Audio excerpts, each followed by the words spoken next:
In a galaxy filled with countless worlds, there was one name that struck fear into the hearts of every living being: the Zarnak Horde. They were not just warriors. They were monsters forged by evolution and conquest. Standing over 12 feet tall, their bodies encased in shimmering exoskeletons stronger than steel, the Zarnak were built for war. Their glowing eyes could pierce through darkness, and their telekinetic powers allowed them to crush starships with a single thought. For centuries, no civilization had dared to challenge them. Those who resisted were wiped out without mercy. The Zarnak did not negotiate. They did not trade or share knowledge. They only conquered. Entire planets fell under their rule as they expanded their empire across the stars. Some species surrendered before the first shot was fired, hoping to survive as slaves. Others fought bravely but futilely, their advanced weapons useless against the Horde's overwhelming strength. The Zarnak saw themselves as gods among insects, destined to rule the galaxy forever. But on a distant blue planet called Earth, none of this mattered yet. Humanity was still young in terms of space exploration. Only recently had humans ventured beyond their solar system, sending colony ships to nearby star systems in search of new homes.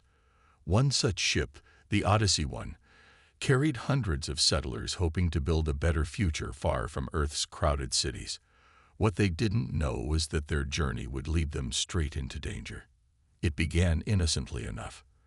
The crew aboard the Odyssey One noticed strange readings on their scanners. A massive fleet of ships moving through nearby space. At first, they assumed it was another human vessel, or perhaps an alien trader stopping to refuel. But when the fleet came closer, their hopes turned to dread. These ships were unlike anything humanity had ever seen. Sleek, black, and bristling with weapons, they radiated menace even from afar. Captain Elena Vasquez, a seasoned astronaut known for her calm demeanor, gathered her team in the bridge. "We need to establish contact," she said firmly. "If these aliens are hostile, we'll deal with it then. But let's not assume the worst." Her words were met with nervous nods.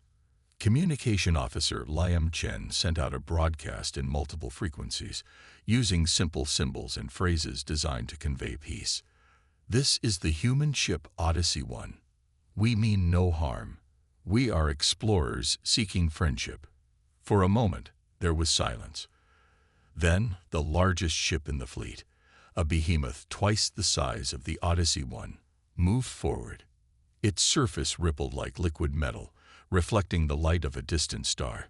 A voice boomed through the speakers, deep and guttural, speaking in broken universal trade language. "Your kind, weak. Your lives, meaningless. Submit or perish." Elena froze. She had trained for many scenarios during her career, but this wasn't one of them. Submitting meant giving up everything: their freedom, their dignity, their very existence. Perishing meant certain death. Neither option seemed acceptable. Before she could respond, the Zarnak opened fire. Bright beams of energy lanced toward the Odyssey One, striking its hull with devastating force. Alarms blared as the crew scrambled to stabilize the ship. "Shields are down," shouted Engineer Maria Santos. "We can't take another hit." Desperation took hold. Knowing they had no chance against such firepower, Elena made a split-second decision. Divert all power to the mining lasers. Fire everything we've got. Mining lasers weren't designed for combat, but they were the only weapons the colony ship possessed. The crew worked frantically, rerouting energy systems while dodging incoming attacks. Finally, the mining lasers charged and fired a concentrated burst at the Lid Zarnak ship. To everyone's shock, the beam struck true, tearing a hole in the enemy vessel's armor. It wasn't enough to destroy the ship, but it caused visible damage and confusion among the Zarnak. "They're retreating," yelled Liam, watching as the fleet pulled back slightly. "Why are they stopping?" Elena didn't have an answer. All she knew was that her small, fragile ship had somehow wounded the most feared warriors in the galaxy. For the first time in centuries, the Zarnak hesitated. And in that hesitation, humanity found a glimmer of hope. Little did either side know, this encounter would change the fate of the galaxy forever. The crew of the Odyssey 1 sat in stunned silence after the Zarnak fleet retreated. The ship's alarms had stopped blaring, but tension still crackled through the air like static electricity. Captain Elena Vasquez stood at the center of the bridge, her hands gripping the edge of the control panel as she stared out at the massive alien vessels hovering just beyond their range. Her mind raced with questions. Why had they attacked? What did they want? And why had they pulled back instead of finishing the job? Damage report, she barked, breaking the silence. Maria Santos, the ship's chief engineer, wiped sweat from her brow and glanced at her console. Hull integrity is down to 60%. Life support systems are stable. For now. But we've lost 2 mining pods and 1 of our solar arrays. We're lucky they didn't destroy us outright. Elena nodded grimly. Luck wasn't something she wanted to rely on for survival. She turned to Liam Chen, who was still monitoring communications. Did you record their message? Yes, Captain, Liam replied, his voice shaky. I've analyzed it too. Their language seems primitive compared to ours, almost like they don't care about diplomacy. That's because they don't, muttered Dr. Priya Patel, the ship's xenobiologist. She had been quietly observing the exchange, her sharp eyes scanning over data on her tablet. These creatures, they're predators. They see us as prey. That tone, those words, it's not communication. It's intimidation. Elena frowned. So what do we do? Run? Fight? Or try talking again? Before anyone could answer, the Zarnak ships began moving again. This time, they formed a tight circle around the Odyssey 1, cutting off any chance of escape. Energy beams crackled along their hulls, ready to strike at a moment's notice. The message was clear: surrender or die. We can't give up, said Lieutenant Marcus Arlen, stepping forward. He was a young officer, barely into his 30s, but his determination burned brighter than most. If we let them take us without a fight, we'll lose everything. Our freedom, our people, our future. Is that really how humanity goes out? As cowards? His words struck a chord with the crew. For all its flaws, humanity had always thrived on resilience. From ancient battles on Earth to modern-day challenges in space, humans had faced overwhelming odds before, and somehow survived. Then what's your plan? Elena asked sharply. We're outgunned, outnumbered, and sitting ducks here. Marcus hesitated, then pointed at the holographic display showing the surrounding Zarnak ships. Their formation, it's too close together. If we overload our mining lasers again and aim carefully, we might be able to hit more than 1 ship at a time. It won't destroy them, but it'll confuse them long enough for us to make a run for it. Elena considered this. It was risky, reckless, even, but staying put meant certain death. Do it, she said finally. Everyone, prepare for evasive maneuvers. The next few minutes felt like hours. The engineering team rerouted every available joule of energy to the mining lasers, straining the ship's systems to their limits. Meanwhile, Marcus worked with the navigation team to plot a zigzag course through the encircling fleet. Sweat dripped down everyone's faces as they braced for the inevitable counterattack.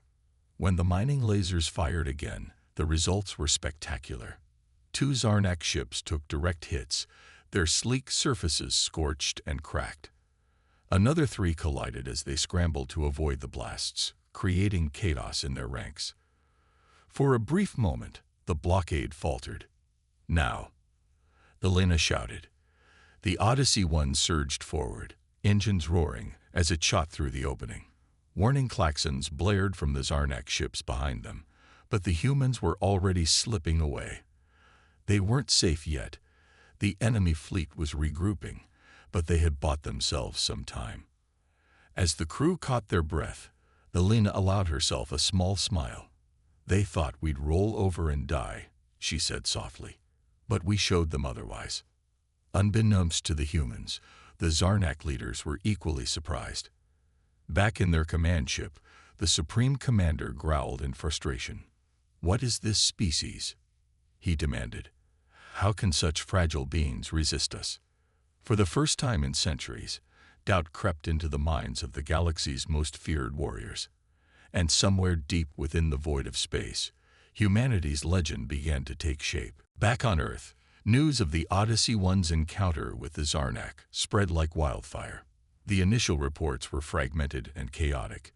Video feeds from the ship's cameras showed glimpses of towering alien warriors and devastating energy blasts. But one thing was clear. Humanity had made contact with an advanced species, and it hadn't gone well. Governments around the world convened emergency meetings, scrambling to prepare for what seemed inevitable, a full-scale invasion. The United Earth Council, UEC, a coalition of nations formed to oversee humanity's expansion into space, took charge. In a hastily assembled briefing room in Geneva, military leaders, scientists, and diplomats gathered to discuss their options. The mood was grim. Most agreed that Earth stood no chance against the Zarnak horde if they decided to attack. Their technology was centuries ahead of humanity's, and their sheer size and power made them seem unstoppable. But not everyone was ready to give up hope. Dr. Samuel Hayes, a renowned astrophysicist and advisor to the UEC, stood up to address the group. "We're looking at this all wrong," he said, his voice calm but firm. "Yes, the Zarnak are stronger, faster, and better armed than us. But there's something they don't have, something we've relied on since the dawn of our species." "What's that?" asked General Rachel Torres, her arms crossed skeptically. "Luck." "No," Hayes replied with a small smile. "Adaptability." He stepped closer to the table, tapping a holographic display showing images of the Zarnak ships. "Look at them. Their technology is impressive, but rigid. Every ship looks identical. Every soldier acts the same way. They're predictable because they operate as a single unit. We're different. Humans thrive in chaos. We improvise, innovate, and adapt. That's our greatest strength." His words sparked a flurry of ideas. If brute force wouldn't work, perhaps cunning and creativity could level the playing field. Engineers proposed retrofitting civilian spacecraft with makeshift weapons. Military strategists suggested using guerrilla tactics, hit-and-run attacks designed to harass the Zarnak rather than engage them head-on. Even artists and designers contributed, creating decoy fleets made of lightweight materials to confuse enemy sensors. One breakthrough came from Dr. Mei Ling, a robotics expert working on AI development. She presented a prototype drone swarm capable of overwhelming larger targets through sheer numbers. "Imagine thousands of tiny drones swarming a Zarnak ship," she explained. "They can disable engines, block sensors, or even overload their systems. It's like a cloud of mosquitoes attacking an elephant." Another innovation came from Dr. Patel, who had studied the Zarnak language and behavior based on recordings from the Odyssey One. She noticed subtle patterns in their communication, repetitive phrases and gestures that hinted at internal hierarchies. "If we can exploit these weaknesses," she said, "we might be able to turn them against each other." As plans unfolded, so did public awareness. News outlets broadcast stories of humanity's ingenuity, rallying people across the globe. Factories once used to build cars and appliances now churned out weapons and defenses. Schools converted gymnasiums into training centers where volunteers learned survival skills and basic combat techniques. Even children got involved, organizing fundraisers to support research efforts. At the heart of it all was a simple yet powerful message. Humanity wasn't going down without a fight. Posters appeared in cities worldwide, bearing slogans like "Think outside the starship" and "Creativity over conquest." People began referring to themselves as the underdogs of the universe, embracing their role as scrappy survivors facing impossible odds. Meanwhile, Captain Elena Vasquez and the crew of the Odyssey One continued their desperate journey home, dodging Zarnak patrols along the way. When they finally reached Earth weeks later, they were greeted as heroes. Their damaged ship became a symbol of resistance, its scars proof that the Zarnak weren't invincible. Helena addressed the UEC during a global broadcast, her voice filled with quiet determination. "They think we're weak," she said. "Let's show them how wrong they are." For the first time in history, humanity united under a single cause, not just to survive, but to prove that even the smallest spark could ignite a fire strong enough to challenge the galaxy's greatest threat. The Zarnak horde wasted no time after their humiliating encounter with the Odyssey One. Their pride had been wounded, and they viewed humanity's survival as an insult to their dominance. Within weeks, reports reached Earth that a massive Zarnak fleet was heading toward Europa Station, a critical refueling outpost orbiting Jupiter. Humanity's fragile foothold in the outer solar system hung by a thread, and losing Europa would leave Earth exposed. Europa Station wasn't heavily fortified. It was designed for mining operations, not warfare. But abandoning it wasn't an option. If the Zarnak claimed the station, they'd gain access to vital resources needed for their war effort. A desperate plan was hatched: defend Europa at all costs using unconventional tactics and sheer determination. Commander Marcus Arlen, who had earned recognition for his bravery aboard the Odyssey One, was appointed leader of the defense force.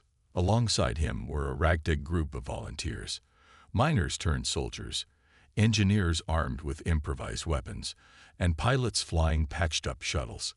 Though vastly outnumbered, they shared one advantage: knowledge of the environment. Europa's icy surface and unpredictable gravitational anomalies could be used against the invaders. As the Zarnak fleet approached, the defenders prepared traps hidden beneath layers of ice. Explosive charges were planted along key routes, while decoy drones simulated larger ships to mislead enemy sensors. Engineers rigged mining lasers to fire bursts of concentrated energy capable of piercing Zarnak armor. Every available resource was repurposed into a tool of resistance. When the battle began, chaos erupted. The Zarnak launched wave after wave of boarding pods, expecting to overwhelm the defenders quickly. But instead of meeting organized resistance, they found themselves ambushed at every turn. Hidden explosives detonated beneath their feet, sending shards of ice slicing through their ranks. Drones buzzed around like hornets, distracting Zarnak troops and forcing them to waste ammunition. Arlen led a daring counterattack, piloting a modified mining vessel straight into the heart of the enemy fleet. His ship released swarms of microdrones programmed to disable Zarnak systems. The glowing exoskeletons of the warriors flickered as their power sources malfunctioned, leaving them vulnerable. "Hit them where it hurts," Arlen shouted over comms, rallying his team. Despite their ingenuity, the humans suffered heavy losses. Mining tunnels collapsed under bombardment, trapping dozens of defenders inside. Ships exploded in fiery bursts as Zarnak beams tore through their thin hulls. Yet even in defeat, humanity refused to surrender. Wounded soldiers fought on, using whatever tools they could find: wrenches, plasma cutters, even chunks of ice, to fend off the towering aliens. The turning point came when Lieutenant Sofia Alvarez, a geologist turned soldier, executed a risky maneuver. Using Europa's gravity well, she redirected massive icebergs toward the Zarnak command ship. The impact was catastrophic, crippling the vessel and throwing the enemy fleet into disarray. For a brief moment, the tide of battle shifted in humanity's favor. But victory came at a cost. By the time reinforcements arrived from Earth, Europa Station lay in ruins. Only a handful of defenders remained alive, clinging to life in freezing temperatures. Among them was Commander Arlen, battered but unbroken. As rescue ships docked, he stood among the wreckage, staring out at the shattered remains of the once thriving outpost. "We held the line," he said quietly, his voice hoarse from exhaustion. "They won't forget this." Though Europa was lost, the message sent to the Zarnak was unmistakable. Humanity wouldn't go quietly. The galaxy watched in stunned silence as word of the battle spread. One small human colony had faced the unstoppable horde and inflicted significant damage. It was a Pyrrhic victory, but it sparked something greater than anyone expected: hope. Across Earth and its colonies, people rallied behind the survivors of Europa. Billions donated supplies, volunteered for service, or contributed ideas to bolster humanity's defenses. The legend of Europa grew, not just as a battlefield, but as proof that courage and creativity could challenge even the mightiest foes. And deep within the Zarnak command structure, whispers of doubt began to spread. Perhaps conquering humanity wouldn't be as easy as they thought. The loss of Europa Station was a heavy blow, but it also taught humanity an invaluable lesson. Brute force alone wouldn't win this war. The Zarnak horde had superior numbers and technology, but they were predictable, methodical in their approach, rigid in their strategies. Humanity's only chance lay in exploiting those weaknesses through unconventional warfare. Thus began a new chapter in the conflict: guerrilla tactics across the stars. Commander Marcus Arlen became the architect of this strategy, earning the nickname the Ghost among both allies and enemies. His plan was simple yet daring: hit the Zarnak where it hurt, then vanish before they could retaliate. Small strike teams armed with EMP weapons, decoy drones, and stealth technology infiltrated Zarnak supply lines, disabling ships, sabotaging resources, and spreading fear among their ranks. These hit-and-run attacks frustrated the invaders, who were accustomed to overwhelming opponents with sheer power rather than dealing with elusive adversaries. One such mission took place near Saturn's rings, where a team led by Lieutenant Sofia Alvarez ambushed a convoy of Zarnak cargo ships carrying vital materials for constructing new vessels. Using modified mining lasers mounted on agile shuttles, the humans disabled several ships while avoiding direct confrontation. The real masterstroke came when Alvarez deployed a swarm of eye-controlled decoys that mimicked human fighters, drawing the Zarnak into a chaotic chase through the dense debris field. By the time the aliens realized they'd been tricked, half their convoy was destroyed or adrift in space. These victories weren't just about inflicting damage.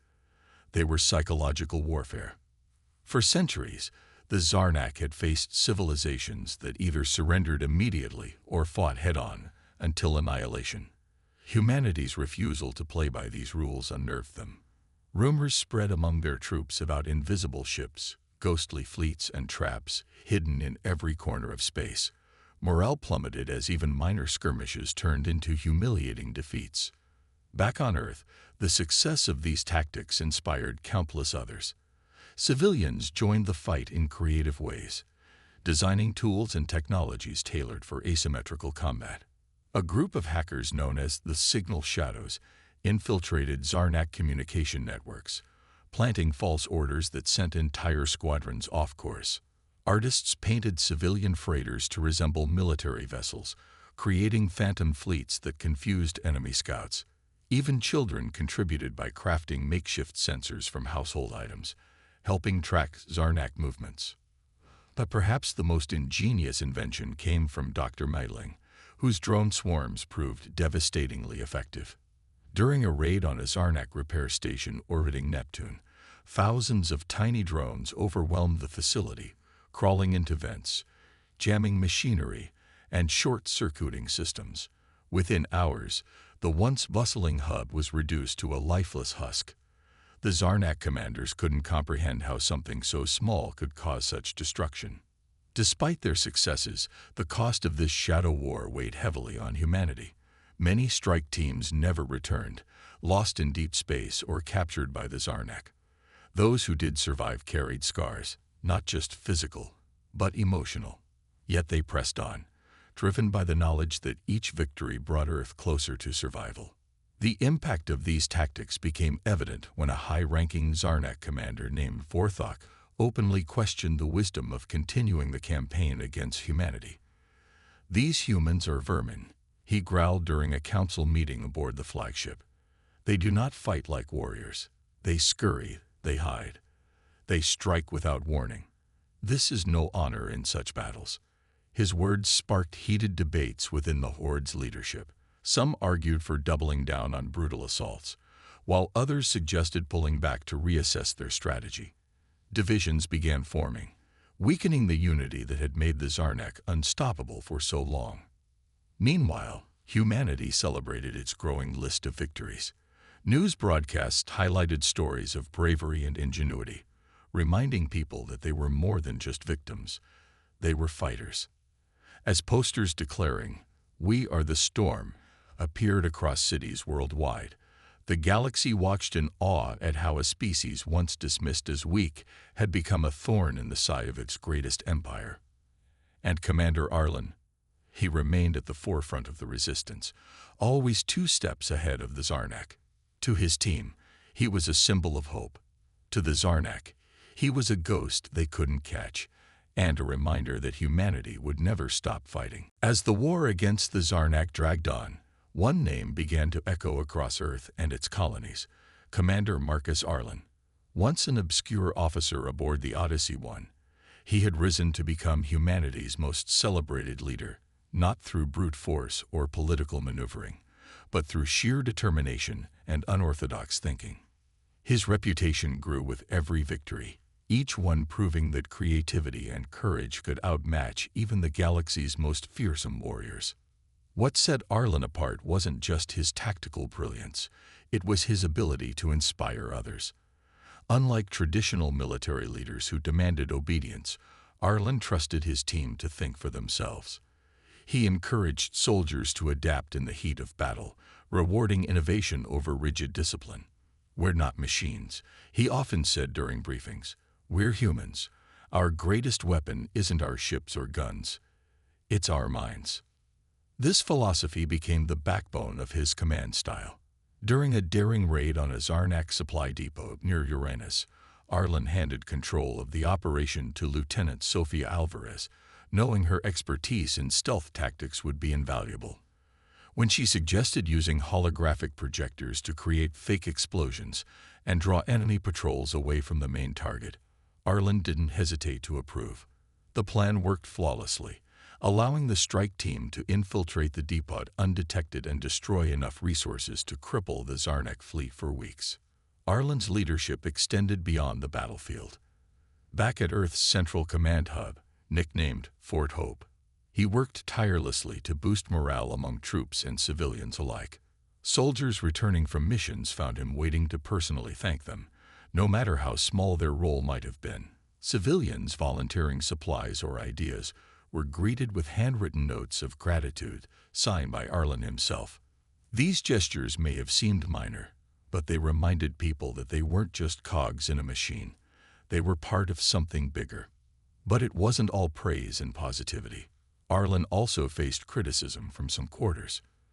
Traditionalists within the United Earth Council argued that his unconventional methods undermined military protocol.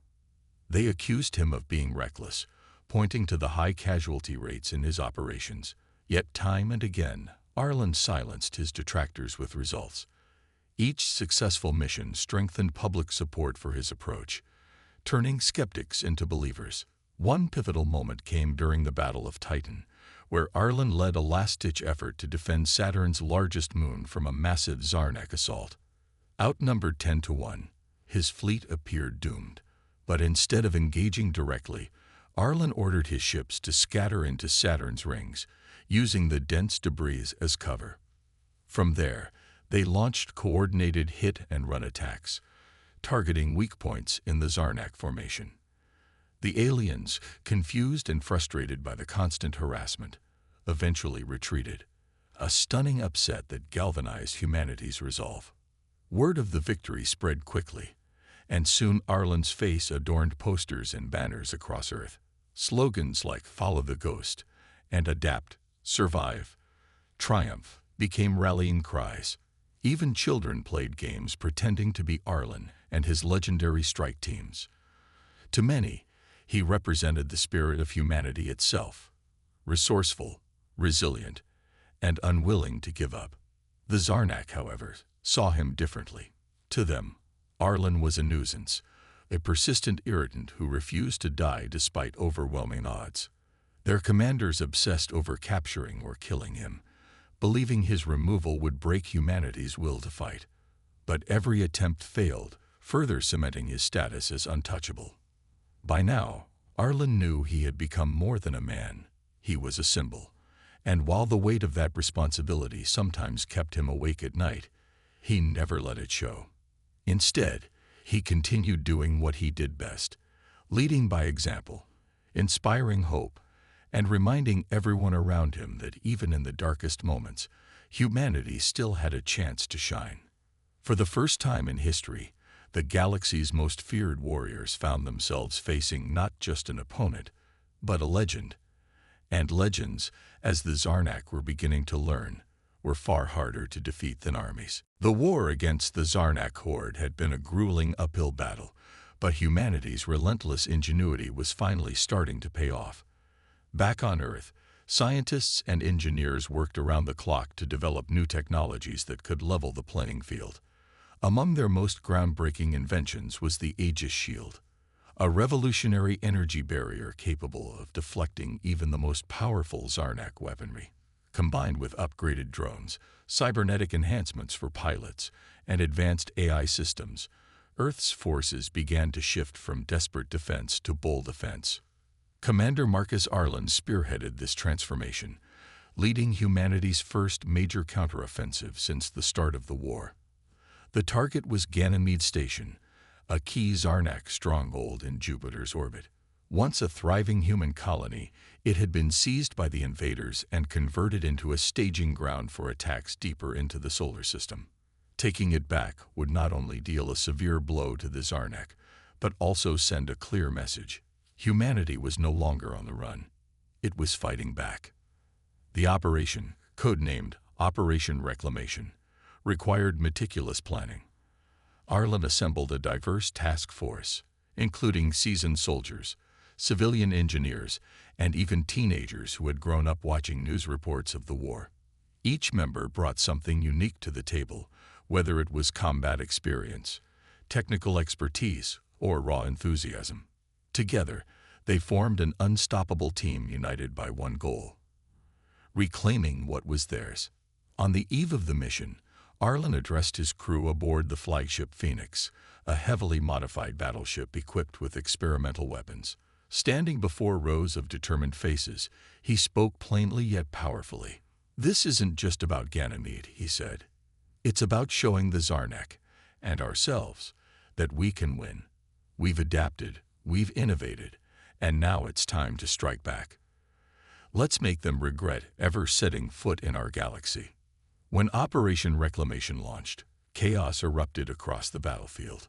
The Phoenix led the charge, its Aegis shield absorbing wave after wave of Zarnak fire, while smaller ships darted through the fray, deploying EMP bursts and decoy drones.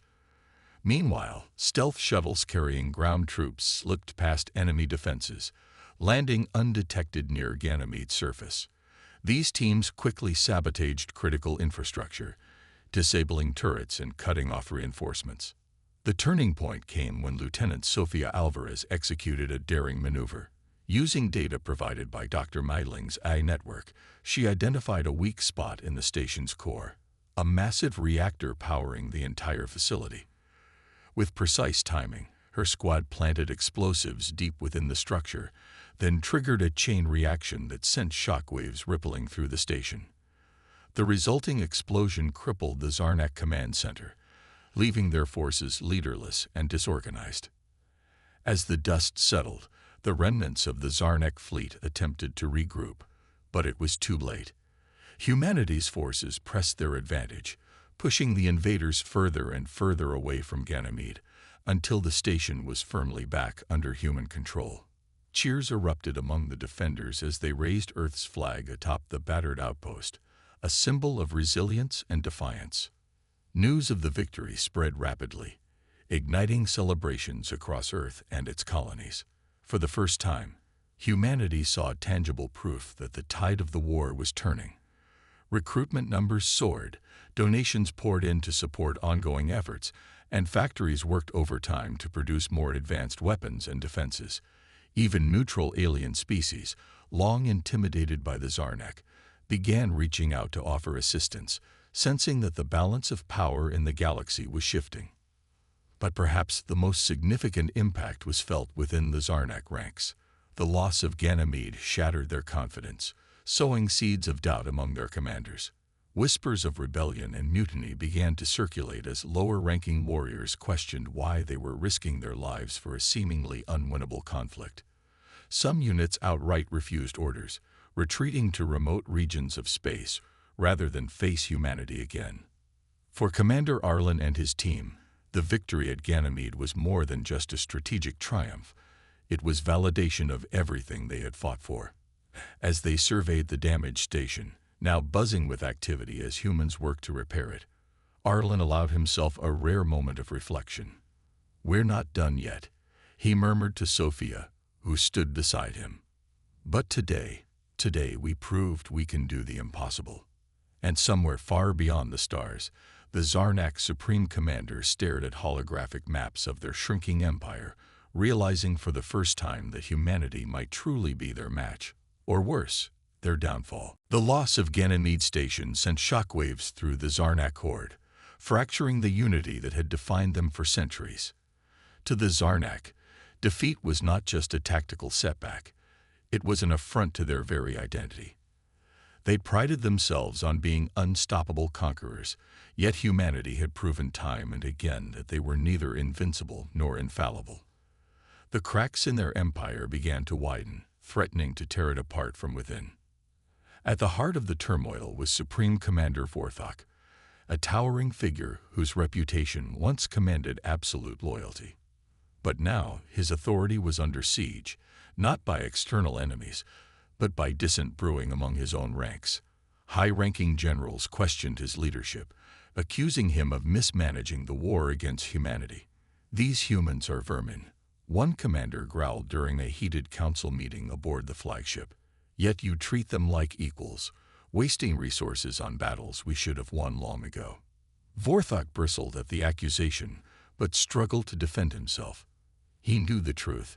Humanity's adaptability made them unlike any foe the Zarnak had ever faced. Their tactics were unpredictable, their determination unshakable, and their ingenuity seemingly limitless.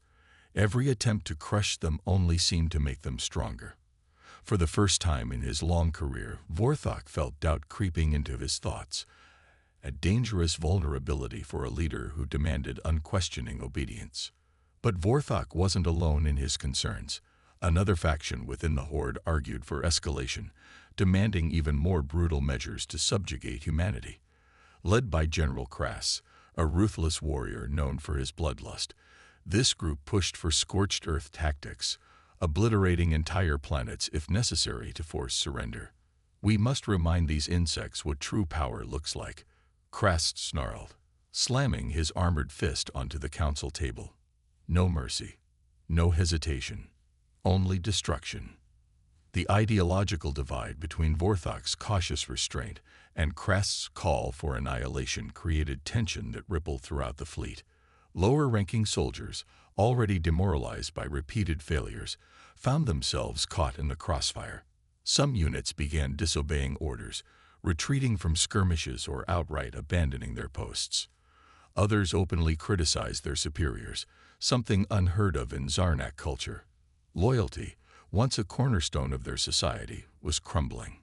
Humanity exploited these divisions with surgical precision. Under Commander Marcus Arlen's guidance, infiltrators planted false intelligence designed to deepen the rifts within the Horde. Decoy transmissions portrayed Vorthok as weak and indecisive, while fabricated reports painted Krass as reckless and power-hungry. The plan worked better than anyone expected. Arguments turned into shouting matches, which escalated into physical confrontations. In one instance, two rival commanders unleashed their telekinetic powers against each other, destroying an entire section of their command ship in the process. Meanwhile, Earth's forces capitalized on the chaos. Strike teams targeted supply lines connecting distant Zarnak outposts, cutting off vital resources and isolating factions from one another. Drones programmed with AI algorithms disrupted communication networks, spreading misinformation and sowing further confusion. By the time the Zarnak realized what was happening, their once coordinated fleet had devolved into scattered groups operating independently, and often at odds with one another. Back on Earth, news of the Horde's internal strife sparked hope. Public confidence soared as people saw evidence that their resistance was working. Posters bearing slogans like "Divide and Conquer" appeared in cities worldwide, celebrating humanity's ability to turn the enemy's strength against itself. Even children joined the effort, creating propaganda messages aimed at convincing Zarnak soldiers to abandon the fight. For Commander Arlen, the situation presented both opportunity and caution. While he relished the chance to dismantle the Horde piece by piece, he warned his team not to underestimate their foes. "They're wounded animals now," he said during a briefing. "And wounded animals are dangerous." Still, there was no denying the shift in momentum. Humanity had gone from fighting for survival to actively dismantling the galaxy's most feared empire. As whispers of rebellion spread among the Zarnak ranks, one question loomed over everything. How much longer could the Horde hold together before collapsing entirely? In the vast silence of space, the answer remained uncertain. But for the first time, humanity dared to believe victory might be within reach. The Zarnak Horde, fractured and desperate, made one last gamble to end the war on their terms, a full-scale assault on Earth itself. Their leaders knew that humanity's homeworld was their greatest weakness, a target too valuable for the humans to abandon or ignore. If they could destroy Earth, they reasoned, they could crush humanity's spirit once and for all. What remained of the Zarnak fleet gathered in orbit around Mars, preparing for what would be their most devastating attack yet. On Earth, alarms blared as satellites detected the incoming armada. Cities empty as millions flood underground shelters, leaving behind ghostly streets illuminated only by emergency lights. Military bases buzzed with activity as troops scrambled to prepare defenses. Commander Marcus Arlen stood at the forefront of the effort, coordinating Earth's last stand alongside General Rachel Torres. "This is it," he said grimly, staring at holographic maps showing the approaching fleet. "If we lose here, it's over." Despite the odds, humanity refused to surrender. Every available ship, weapon, and soldier was mobilized to defend the planet. Orbital cannons bristled with energy, ready to fire upon the invaders. Swarms of drones patrolled the skies, programmed to intercept enemy fighters. And on the ground, civilians armed with makeshift weapons joined trained soldiers, determined to protect their homes no matter the cost. When the Zarnak fleet reached Earth's atmosphere, the battle began with a deafening roar. Bright beams of energy rained down from above, obliterating cities and igniting massive fires. The air filled with smoke and ash as skyscrapers crumbled and oceans boiled under the heat of plasma blasts. Humanity fought back fiercely, launching counterattacks from every direction. Fighter pilots weaved through enemy formations, firing salvos of missiles before vanishing into cloud cover. Ground-based artillery pounded descending boarding pods, preventing them from reaching the surface. Amidst the chaos, Arlen led a daring mission to disable the Zarnak flagship, the heart of their invasion force.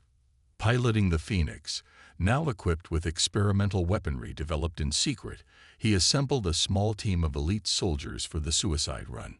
Among them was Lieutenant Sofia Alvarez, who had become his trusted second-in-command. "We're not coming back," Arlen warned them before takeoff. "But if we succeed, we'll give Earth a fighting chance." The mission was perilous from the start. Enemy ships swarmed around the flagship like a fortress surrounded by moats. Using decoy drones and false signals, the team managed to slip past the outer defenses. But the real challenge lay ahead. As they approached the flagship, its massive hull loomed like a mountain, pulsing with energy shields. Arlen ordered everyone to channel power to their forward cannons, unleashing a concentrated blast that temporarily disabled the shield. "Go. Now," he shouted, leading the charge as his team boarded the ship. Inside, the corridors were dimly lit and eerily silent, save for the hum of machinery. They moved quickly, avoiding patrols of towering Zarnak warriors while planting explosives along critical systems. But when they reached the command center, they found Supreme Commander Vorthok waiting for them. "You cannot win," Vorthok growled, his voice echoing through the chamber. His glowing eyes locked onto Arlen, who raised his weapon defiantly. "We already have," Arlen replied. With a nod to his team, they detonated the charges, collapsing the flagship's core. Alarms screamed as the ship began to break apart. Knowing there was no escape, Arlen stayed behind to ensure the destruction was complete, giving his team time to flee. As the flagship exploded in a brilliant burst of light, the remaining Zarnak fleet faltered. Without central command, their forces descended into disarray. Earth's defenders seized the opportunity, pushing the invaders back until they retreated entirely. Though victorious, humanity paid a heavy price. Cities lay in ruins, billions were dead or displaced, and Commander Arlen's sacrifice left a void that could never be filled. Yet even in grief, people found hope. They had faced the galaxy's most feared warriors and triumphed. In the silence that followed, Earth rebuilt. Monuments rose to honor those lost, and stories of courage inspired future generations. For the first time in centuries, the Zarnak horde was no longer a threat. Humanity had proven that even the smallest spark could ignite a fire strong enough to burn down an empire. The war was over, but its scars ran deep. Earth stood battered and bruised, its cities reduced to rubble, its skies still heavy with ash and smoke. Yet amid the devastation, something remarkable emerged, a renewed sense of unity and purpose. Humanity had faced extinction at the hands of the galaxy's most feared warriors and survived. The victory wasn't just a military triumph. It was proof that courage, ingenuity, and resilience could overcome even the darkest odds. In the weeks following the Zarnak retreat, Earth began the long process of rebuilding. Survivors emerged from underground shelters, their faces streaked with soot, but their eyes filled with determination. Volunteers worked tirelessly to clear debris, repair infrastructure, and care for the wounded. Factories once used to build weapons were repurposed to construct homes, schools, and hospitals. Slowly but surely, life returned to the shattered planet. Monuments rose in every major city to honor those who had sacrificed everything. In New York City, where the final battle had raged most fiercely, a towering statue of Commander Marcus Arlen stood overlooking what remained of Central Park. His outstretched hand held a broken Zarnak weapon, symbolizing humanity's defiance against tyranny. Beneath it, an inscription read, "For those who refused to surrender, for those who inspired hope when all seemed lost." But the legacy of the war extended far beyond memorials. Humanity's victory sent shockwaves through the galaxy, inspiring other species to rise against oppression. Alien civilizations that had lived in fear of the Zarnak now reached out to Earth, seeking alliances and offering aid. Trade routes reopened, diplomatic relations flourished, and for the first time in centuries, peace seemed possible on a galactic scale. Dr. Priya Patel, the xenobiologist who had studied the Zarnak early in the conflict, played a key role in fostering these new connections.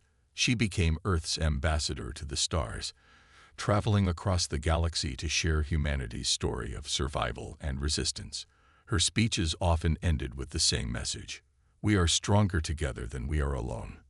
Back on Earth, children grew up hearing tales of heroes like Arlen, Sofia Alvarez, and countless unnamed soldiers who had fought for freedom. Schools taught lessons about adaptability, teamwork, and the power of hope. Even toys reflected the era. Action figures of starship pilots and drone engineers replaced dolls and cars, inspiring the next generation to dream big. Meanwhile, remnants of the Zarnak horde retreated to the farthest reaches of space, licking their wounds and struggling to rebuild. Without central leadership, their empire fractured into smaller factions, none strong enough to challenge humanity again. Some Zarnak even sought refuge among other species, abandoning their violent ways in search of redemption. As years passed, Earth transformed into a beacon of progress and cooperation.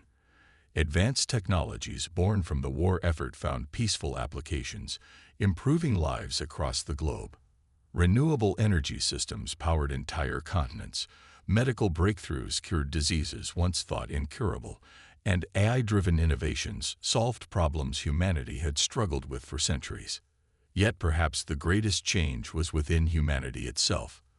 The war had forced people to confront their fears, doubts, and limitations, and in doing so, they discovered untapped reserves of strength. They learned that survival wasn't just about enduring hardship, but thriving despite it. And they realized that their greatest asset wasn't technology or strategy. It was their ability to come together as one. One evening, decades after the war's end, an elderly Dr. Meidling watched a holographic display showing Earth from orbit.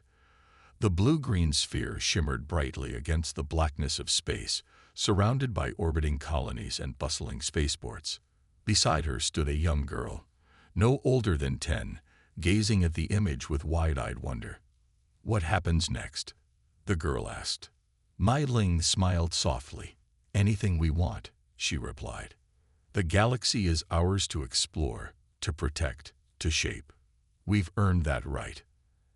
And as the stars twinkled in the distance, humanity looked toward the future, not with fear, but with hope.